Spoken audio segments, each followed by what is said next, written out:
Hi everyone. आज की video में देखेंगे समाजशास्त्र का दो ऐसा मेजर टॉपिक्स जो हमेशा आपके पेपर में 5 से 8 क्वेश्चन दो इस टॉपिक से पूछे ही जाते हैं।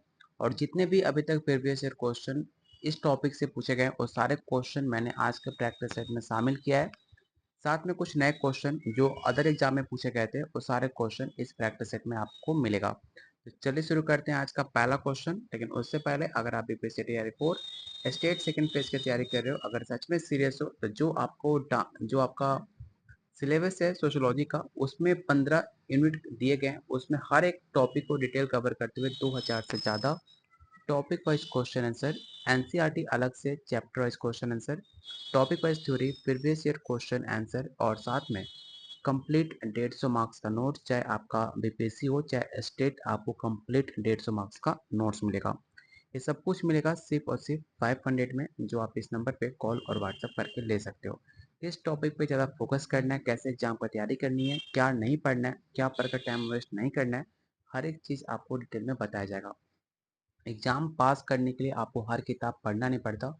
आपको पता होना चाहिए कि क्या टॉपिक पे ज़्यादा फोकस करना है। अगर आपको गाइडेंस मिल जाए तो आप आसानी से पेपर क्वालिफाई कर लीजिएगा। तो ये सब कुछ आपको दिया जाएगा सिर्फ 500 में। लेने के लिए आप इस नंबर पे कॉल व्हाट्सएप कर सकते हैं। तो चलिए शुरू करते हैं आज का पहला क्वेश्चन।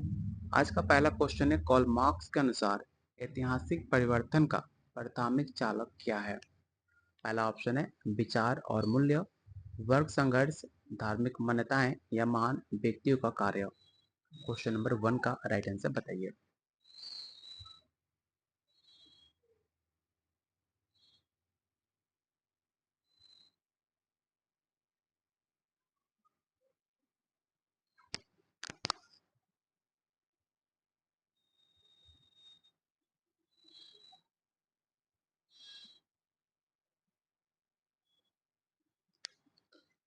तो क्वेश्चन नंबर 1 का जो राइट आंसर होगा ऑप्शन नंबर आपका बी हो जाएगा। कॉल मार्क्स का मानना था कि इतिहास वर्ग संघर्ष का इतिहास है, जहां पर शोषक और शोषित वर्गों के बीच संघर्ष समाज को आगे बढ़ाता है। तो ऑप्शन नंबर बी इसका राइट आंसर होगा। क्वेश्चन नंबर 2 आपको बताना है कि मैक्स वेबर की अवधारणा लोहे का पिंजरा किसे संदर्भित करता है। इन ऑप्शन को पढ़िए और बताइए क्वेश्चन 2 का राइट आंसर क्या होगा।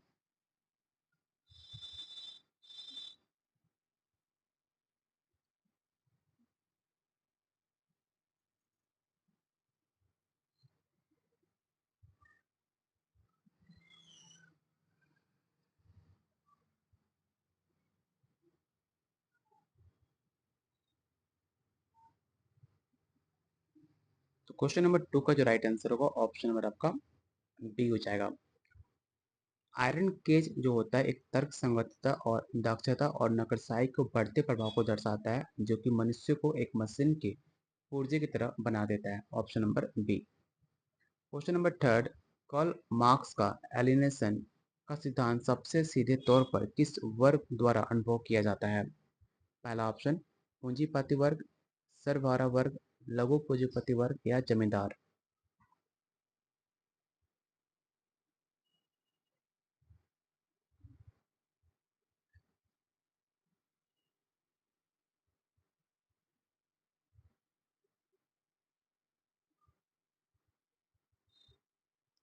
तो क्वेश्चन नंबर 3 का जो राइट आंसर होगा ऑप्शन नंबर आपका बी हो जाएगा। मजदूर वर्ग अपने श्रम उत्पाद, जितने भी श्रमिक होते हैं उनकी अपनी कैपेसिटी होती है जिसके हिसाब से एलिनेटेड हो जाता है, क्योंकि वो पूंजीपति के लिए काम करता है। Option number B. निम्नलिखित में कौन सा मैक्स वेबर के सत्ता के प्रकारों में से एक नहीं है।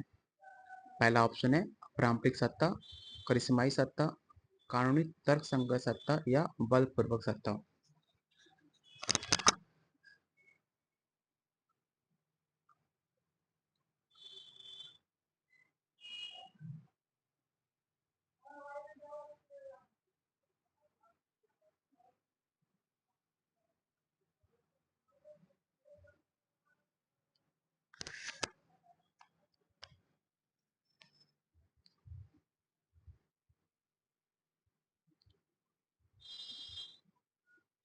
सबसे पहले आपको पता होना चाहिए कि मैक्स वेबर ने 3 तरह के सूद प्रकार बताए थे। पहला पारंपरिक, जिसे आप ट्रेडिशनल अथॉरिटी बोलते हो। सेकंड करिश्माई और थर्ड आपका कानूनी तर्क संगता। क्वेश्चन में पूछा कि कौन सा नहीं है, तो आपका 4 राइट आंसर होगा बलपूर्वक सत्ता। क्वेश्चन नंबर 5, मार्क्सवादी सिद्धांत में पूंजीपति वर्ग के लिए क्या शब्द जो उत्पादन के साधनों का मालिक माना जाता है? इसका राइट आंसर बताइए, क्वेश्चन नंबर 5 का क्या होगा?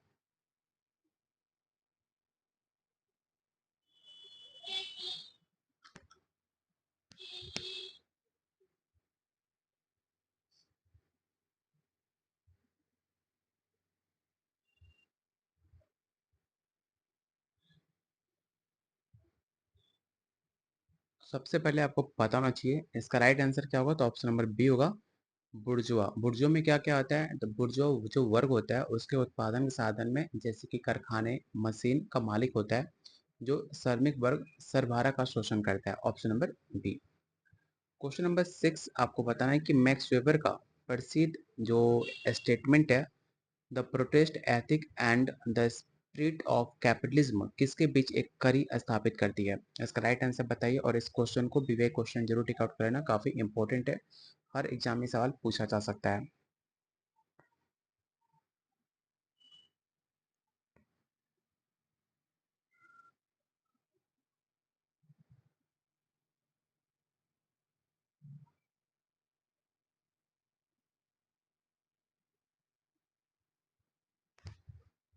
तो क्वेश्चन नंबर 6 का जो राइट आंसर होगा, ऑप्शन नंबर आपका बी होगा। क्वेश्चन नंबर 7 आपको बताना है कि कॉल मार्क्स के अनुसार समाज का आधार क्या है? पहला ऑप्शन जैसे कि धर्म और कानून, ऑप्शन बी उत्पादन के साधन और उत्पादन संबंध, ऑप्शन नंबर सी शासक वर्ग की विचारधारा, या ऑप्शन नंबर डी राज्य तंत्र।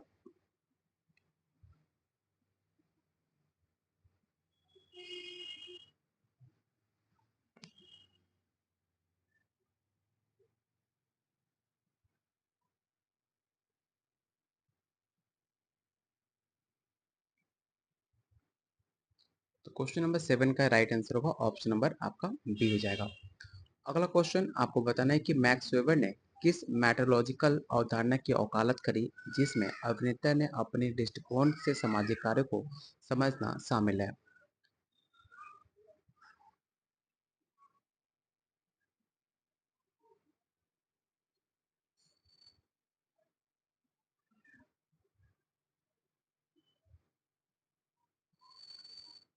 तो क्वेश्चन नंबर 8 का जो राइट आंसर होगा, ऑप्शन नंबर आपका ए हो जाएगा।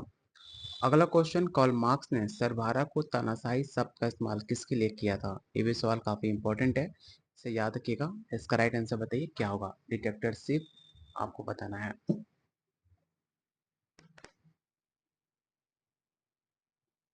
देखो ऐसा याद रखना ना, एक ऐसी अवस्था जहाँ पर मजदूर वर्ग सत्ता पर कब्जा करेगा, पूंजीवादी संस्थानों को तोड़ेगा और एक वर्गहीन समाज की स्थापना करेगा, जैसे कि आपने नेपाल में देखा होगा। ठीक है, जैसे कि वहां पर करप्शन इतना बढ़ गया था कि आपको वहां के जो वर्गहीन समाज था उसको विरोध करना पड़ा, पूंजीवादी संस्थानों को तोड़ा गया और सत्ता पे कब्जा किया गया। ठीक है, तो इसका जो राइट आंसर होगा, ऑप्शन नंबर आपका बी हो जाएगा। क्वेश्चन नंबर 10 आपको बताना है कि मैक्स वेबर द्वारा वर्णित एक नौकरशाही की प्रमुख विशेषता इनमें से कौन सी है? पहला ऑप्शन है भाई भतीजावाद, अनौपचारिकता, अक्षमता या लचीलापन।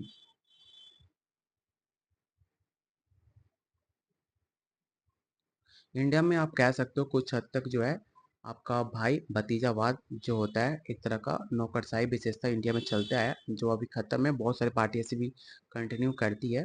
तो आपको बताना है क्वेश्चन 10 का राइट आंसर क्या होगा।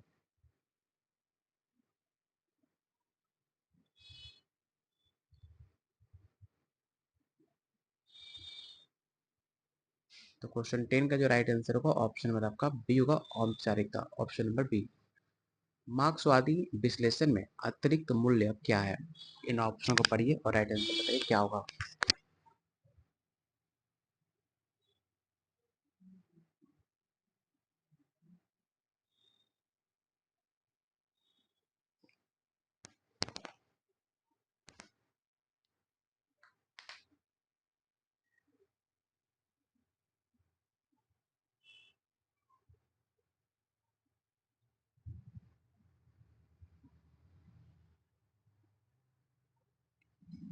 तो क्वेश्चन नंबर 11 का जो राइट आंसर होगा, ऑप्शन नंबर आपका सी हो जाएगा। क्वेश्चन नंबर 12 आपको बताना है कि मैक्स वेबर का आदर्श स्वरूप सबसे क्या अभिप्राय था। देखो क्वेश्चन आज के वीडियो में थोड़ा सा हार्ड है, ठीक है, लेकिन उस हार्ड से आप घबराना मत। क्वेश्चन का लैंग्वेज थोड़ा सा हार्ड है, बाकी क्वेश्चन आसान है। अगर ऐसे क्वेश्चन को देखकर आप थोड़ा सा क्वेश्चन को वीडियो स्किप कर दोगे, क्वेश्चन बनाना आसान समझोगे नहीं, सोचोगे क्वेश्चन काफ़ी हार्ड है, तो ऐसा गलती मत करना। क्वेश्चन को जब तक आप रीड करोगे, आसानी से समझने की कोशिश करोगे, तो क्वेश्चन आपको आसान लगेगा। आपको हर लेवल का क्वेश्चन के लिए आपको रेडी होना चाहिए कि क्वेश्चन एग्जाम में कैसा भी आ सकता है। ठीक है, तो आपको बिल्कुल भी घबराना नहीं है, क्वेश्चन को आराम से पढ़ना है। क्वेश्चन नंबर 12 का राइट आंसर होगा option number C. Question number 13, Karl Marx के अनुसार देश अधिरचना का कौन सा तत्व शासक वर्ग के वर्चस्व को वैधता प्रदान करता है? परिवार, उत्पादन का तरीका, विचारधारा या सर्वहारा वर्ग? ये क्वेश्चन काफी आसान है, इस आसानी से आंसर आप दे सकते हो।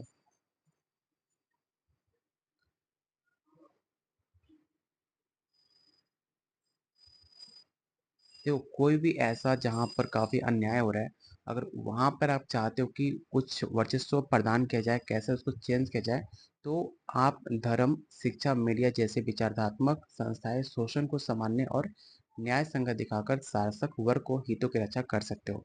तो ऑप्शन नंबर सी इसका राइट आंसर होगा, विचारधारा। मैक्स वेबर की सामाजिक क्रिया की अवधारणा ऐसी क्रियाएं शामिल है जो, इन ऑप्शन को पढ़िए और राइट आंसर बताइए क्या होगा।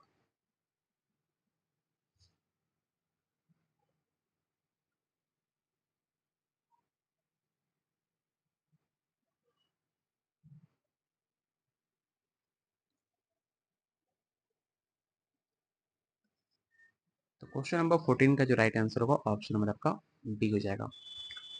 अगला क्वेश्चन, कॉल मार्क्स ने भविष्यवाणी की थी कि पूंजीवादी ने वर्ग संघर्ष का अंतरिम परिणाम क्या होगा। तो याद रखिएगा कि जो कॉल मार्क्स का मानना था कि जो सर्वहारा वर्ग होता है उसका अंततः शोषण के प्रति जागरूक होना काफी इंपॉर्टेंट है, क्योंकि पूंजीवाद को उखाड़ फेंक कर एक समलता मूलक समाज की स्थापना करेगा, जो कि राइट आंसर होगा ऑप्शन नंबर बी। अगला क्वेश्चन है, मैक्स वेबर के अनुसार किस प्रकार की सत्ता किसी व्यक्तिगत नेता के असाधारण गुणों पर आधारित होता है? पारंपरिक सत्ता, करिश्माई या कानूनी तर्कसंगत या नौकरशाही सत्ता?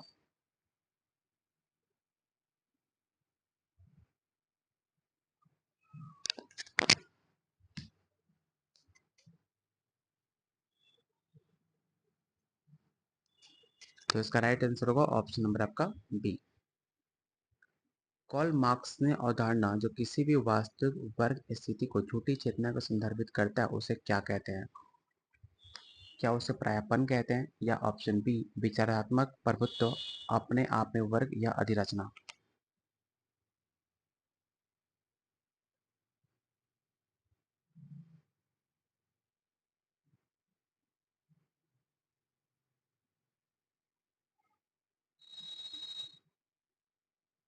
तो क्वेश्चन नंबर 17 का जो राइट आंसर होगा ऑप्शन नंबर आपका बी हो जाएगा। अगला क्वेश्चन, मैक्स वेबर के लिए आधुनिक पूंजीवाद के पीछे प्राथमिक प्रेरक शक्तियाँ क्या थी? ये क्वेश्चन काफी आसान है, इस आप आसानी से बता सकते हो कि जो कॉल मार्क्स के जो विपरीत मैक्स वेबर ने तर्क दिया था कि केवल आर्थिक कारक ही पर्याप्त नहीं है, पूंजीवाद की भावना, कठिन परिश्रम और बचत निवेश का धार्मिक मूल्य भी माना जाता है। तो इसका जो राइट आंसर होगा ऑप्शन नंबर आपका बी हो जाएगा। क्वेश्चन नंबर 19 आपको बताना है कि कॉल मार्क्स ने डायलेक्टिकल भौतिकवाद में थीसिस क्या है? तो आपने कई बार थीसिस के बारे में पढ़ा होगा, जो कि प्रेजेंट सिचुएशन के बारे में बताता है। और एंटीथेटिक्स क्या होता है? तो विरोधी शक्ति से टकराव होता है, जिसके परिणाम स्वरूप एक नया संश्लेषण पैदा होता है, जिसका राइट आंसर होगा ऑप्शन नंबर आपका बी। अगला क्वेश्चन है, मैक्स वेबर ने यह तर्क दिया था कि प्रोटेस्टेंट नैतिकता ने जोड़ दिया था। इसका बताइए इसका राइट आंसर क्या होगा।